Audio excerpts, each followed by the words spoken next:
Bonsoir bien-aimés dans le Seigneur. Aujourd'hui, je viens nous exhorter, nous fortifier, nous édifier dans notre foi, nous les croyants. Et pour ceux qui ne croient à rien, qui sont athées, que pour ceux qui croient à d'autres religions, je veux juste dire que Christ est le chemin, la vie et la vérité. Nul peut aller au Père sans passer par lui. Je veux que ce message puisse toucher quelqu'un, fortifier quelqu'un, puisse donner la foi à quelqu'un, puisse faire en sorte que celui qui ne croyait à rien, celui qui ne croyait que Christ c'est juste quelque chose d'utopique, je sais pas, mais qu'il puisse être touché. Parce que Christ est vrai, Christ est réel et la parole nous la confirme. Tout d'abord, la dimension de l'épouse est une dimension d'acceptation, d'obéissance à Christ lui-même. Ben, pour être mieux éclairés, nous allons lire la parole dans Éphésiens 5, dès le 22e verset. Il nous dit, « Femmes, soyez soumises à vos maris comme au Seigneur.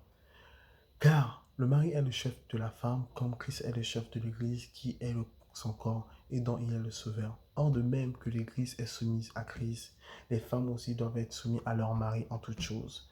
Marie, aimez vos femmes, comme Christ a aimé l'Église, et s'est livré lui-même pour elle, afin de la sanctifier par la parole, après l'avoir purifiée par le baptême d'eau, afin de faire pénétrer devant lui cette Église glorieuse, sans tache, ni ride, ni rien de semblable, mais saint et irréprochable. Car jamais personne n'a haï sa propre chair, mais il la nourrit et en prend soin. Comme Christ le fait pour l'Église, parce que nous sommes membres de son corps. C'est pourquoi l'homme quittera son père et sa mère, s'attachera à sa femme, les deux deviendront une seule chair. Ce mystère est grand. Je dis cela par rapport à Christ et à l'Église. Du reste, que chacun de vous aime sa femme comme lui-même et que la femme respecte son mari. Nous voyons vraiment dans ce passage l'apôtre Paul édifie l'église des Éphèses, veut les révéler les mystères des cieux, les mystères entre l'église et Christ, entre l'épouse qui est l'église et Christ qui est l'époux, en le référant à des choses terrestres. Pour mieux comprendre encore, nous allons prendre l'exemple de l'apôtre Paul, de la vie de l'apôtre Paul, pour comprendre la dimension de l'épouse. La première étape, c'est l'étape de l'acceptation de ce que Dieu a fait pour nous. Cette étape nous pousse à accepter ce que Dieu a fait. D'abord, au commencement, nous voyons, l'homme était créé à l'image et à la ressemblance de Dieu. Après que l'homme était créé à l'image, selon l'image et la ressemblance de Dieu, l'homme a désobéi à la parole. En désobéissant à la parole, l'homme s'éloigna de Dieu et l'homme a perdu son identité. Mais Dieu voulait en fait que l'homme puisse retrouver l'identité qui était la tienne au départ. Mais pour cela, Dieu il voulait payer le prix fort. Donc il était assis sur son trône, il a accepté de se séparer de son Père céleste, de venir dans ce monde, appeler Emmanuel Dieu parmi les hommes et d'aller sur la croix donner une dot spirituelle pour les hommes. Comme on a dit que l'Église est l'épouse et Christ est l'époux, nous voyons que Christ vient épouser. Christ vient épouser sa femme, son épouse, en donnant une dot spirituelle. Donc c'est à nous maintenant d'accepter. Comme dans d'autres coutumes de ce monde, Lorsque l'homme aime une femme, il va auprès de la famille pour donner une dose spirituelle. Mais la famille demande à la femme, c'est lui, celui que tu as accepté de continuer ta vie avec lui, c'est celui que tu as accepté de suivre. Tant que la femme ne répond pas, cette dot est inefficace. Mais lorsque la femme répond, c'est le début du commencement du mariage. Donc, c'est de même avec nous. Il a payé le prix fort sur la croix. Il a payé tout. Il a effacé l'acte d'ordonnance dans les actes nous condamnés. Parce que nous étions autrefois dans la famille du péché, de l'impudicité, de l'iniquité, du mensonge, de tout ça, de la désobéissance. Mais lui, il veut nous racheter, nous ramener dans sa famille. Parce que dans sa famille, c'est caractérisé par les fruits de l'esprit. C'est la joie, la paix, la patience, la bonté, la bienveillance, la foi, la douceur, la maîtrise de soi. C'est ça qui caractérise sa famille. Il veut nous ramener dans ces choses. C'est nous maintenant d'accepter ce que Christ a fait sur la croix pour nous. Et lorsque nous l'acceptons, nous rentrons maintenant dans le processus pour aller dans la dimension de l'époux. Nous avons accepté les dot spirituelle et automatiquement, nous rentrons dans le mariage. Mais le mariage nous appelle à se soumettre. Comme l'Église est la femme, et l'Église, c'est la femme de Christ, on nous dit, femmes, soyez soumises à vos maris comme au Christ. Car le mari est le chef de la femme, comme Christ est le chef de l'Église. La Bible nous appelle à se soumettre dans la deuxième étape. La soumission, c'est quoi? La soumission, c'est le respect. Respecter quelque chose, reconnaître que la chose ou bien quelqu'un est au-dessus de nous, ou bien reconnaître l'autorité de quelqu'un sur nous. C'est ce que Christ attend de nous. Lorsque nous l'acceptons, nous devons maintenant reconnaître son autorité, accepter de respecter sa parole. Concrètement, c'est quoi? Concrètement, il nous dit de respecter les principes qu'il a établis, de respecter toute sa parole. Car il dit dans Luc, heureux celui qui écoute ma parole et qui la garde. Heureux cet homme. Et il dit encore dans Jean 1:1, au commencement était la parole était avec Dieu et Dieu était la parole. Pour nous montrer que sa parole et lui, ils font camp. Lorsque nous nous soumettons à sa parole, lorsque nous respectons sa parole, automatiquement nous nous soumettons à lui et nous le respectons. Parce que c'est ce que cette étape nous dit de faire. Nous devons nous soumettre. Le deuxième point, nous soumettre totalement. Pas partiellement, mais nous soumettre totalement. Nous soumettre totalement. Et lorsque nous nous soumettons totalement, nous voyons même, lorsque l'apôtre Paul a compris ces étapes, celui qui a écrit ces épîtres a compris ces étapes, il a commencé par donner sa vie à Christ. Lorsque Ananias est venu prier pour lui, il a donné sa vie à Christ. Et il s'est soumis totalement. Il s'est soumis totalement comment? À respecter maintenant la volonté de Christ. À faire en sorte que la volonté de Christ soit au-dessus de sa volonté. Parce que lui-même me dit, tout comme le ciel est au-dessus de la terre, tout comme ma volonté est au-dessus de vos volontés, ma décision est au-dessus de vos décisions. Il nous montre qu'il est supérieur, que nous devons nous soumettre, que la femme doit se soumettre à son homme, et que nous l'Église, nous devons nous soumettre à lui. Nous devons respecter sa parole. Et nous voyons même la manière dont l'apôtre Paul se décrit lui-même. Il dit, à cause de cela, moi, Paul, prisonnier du Seigneur, prisonnier de Christ, pour vous païens. Il se décrit comme un prisonnier. Un prisonnier, c'est quelqu'un qui ne fait plus sa propre volonté, mais fait la volonté sous laquelle il est soumis. C'est ce que le deuxième point nous dit de faire. Nous devons nous soumettre totalement, pas partiellement. Nous devons nous soumettre dans toutes les choses que nous devons faire, la soumission à lui. Et directement, nous rentrons dans le troisième point. Le troisième point, c'est nous changeons d'identité. Lorsque nous soumettons à lui, cette parole qui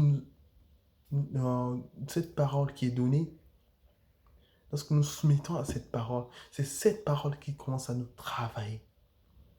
Commence à enlever notre identité. Nous commence maintenant à nous faire ressembler à Christ. Commence à changer d'identité. Commence à avoir l'identité d'Église. C'est pour ça que l'apôtre Paul dit, c'est plus moi qui vis, mais c'est Christ qui vit en moi. C'est-à-dire que ma vie ne m'appartient plus, mais c'est la vie de Christ. Je ne fais plus ma volonté, mais je fais la volonté de Christ. Christ est celui qui m'a envoyé, est celui qui est venu donner une dot spirituelle sur la croix pour que moi je sois racheté. Il m'a racheté et moi je me soumets. Et lorsque je me soumets à lui, je ne fais plus ma volonté, mais je fais la volonté de celui qui m'a envoyé. Lorsque je fais sa volonté, je prends son identité. Parce que son identité nous permet de progresser. Son identité nous permet d'accomplir les choses dans ce monde. Et lorsque nous prenons l'identité de Christ, nous devenons des petits Christ, nous devons faire comme Christ.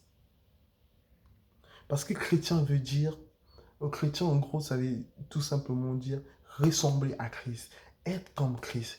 Lorsque nous nous appelons chrétiens, donc ça veut dire que nous n'avons plus notre identité, nous avons l'identité chrétienne qui est l'identité de Christ, qui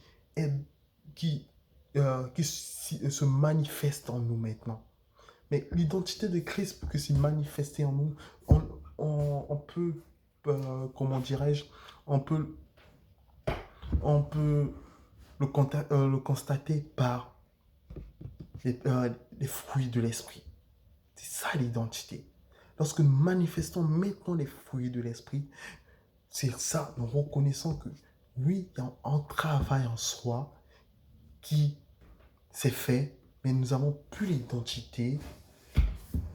Nous n'avons plus l'identité que nous avons autrefois du péché, de l'iniquité, du mensonge, une identité qui ne plaisait pas à Christ. Mais maintenant, nous avons son identité. Son identité se caractérise par les fruits de la foi, les fruits de l'esprit, qui est l'amour. Nous devons reprendre l'amour au milieu de nous. La joie. Nous devons être jovial à chaque instant dans la vie. Jovial. Mais même devant les circonstances les plus atténuantes de ce monde, la joie est là. Et la joie, lorsque la joie est là, il y a la paix du cœur. C'est ça, la paix du cœur. Mais devant les situations, les gens n'ont plus la paix du cœur. Par exemple, dans cette situation sanitaire où les gens sont confinés, les gens qui se suicident, qui n'ont plus la paix du cœur. Mais devant ça, nous avons la paix du cœur. C'est pour ça que je dis, toi, qui n'a pas accepté Christ, viens à Christ. Christ te donnera tout ça. Donc, la joie, la paix du cœur, mais la bonté. Tu seras un homme bon.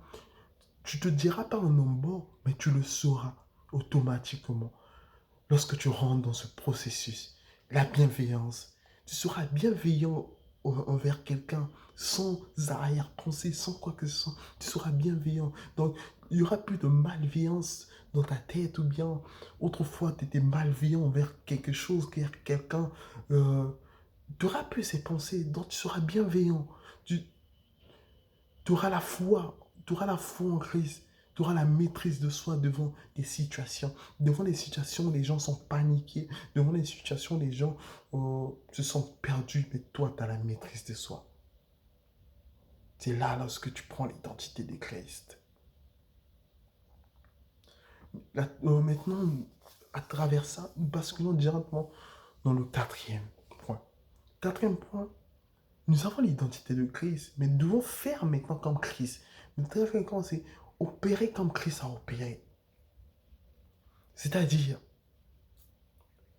Christ a fait des miracles, Christ a guéri des malades, Christ a libéré des paroles de connaissance, de sagesse. Christ a fait beaucoup de choses pour l'œuvre du Père. Il a œuvré pour regagner ses âmes. Mais nous aussi, à notre tour, dans le quatrième point, dans la dimension de l'épouse, nous devons maintenant œuvrer pour Christ, œuvrer pour que le membre du corps de Christ soit en parfait état. Le membre du corps de Christ, le membre du corps de Christ, c'est tout un chacun. Tous les hommes que nous voyons dans ce monde, tous les hommes qui sont dans le monde en train de faire des choses qui ne glorifient pas Christ, mais c'est à nous maintenant de œuvrer pour ça, de faire comme Christ a fait. Parce que Christ a passé toute sa vie à œuvrer pour ça. Mais nous maintenant, nous devons faire exactement comme Christ, opérer comme Christ, parler de Christ, parler que l'époux revient bientôt, parler qu'il nous attend dans cette dimension, parler qu'il a besoin de nous, parler qu'il nous a tant aimés, qu'il nous a rachetés de toutes ces choses. Mais pourquoi? Parce que, en fait, l'ignorance, manque de connaissances nous conduit à notre perte. Peut-être les gens qui, en train de faire des choses, ils sont ignorants. Mais nous devons œuvrer pour que l'ignorance ne soit plus, mais pour qu'ils savent que Christ revient bientôt, pour que nous regagnions tous ces âmes.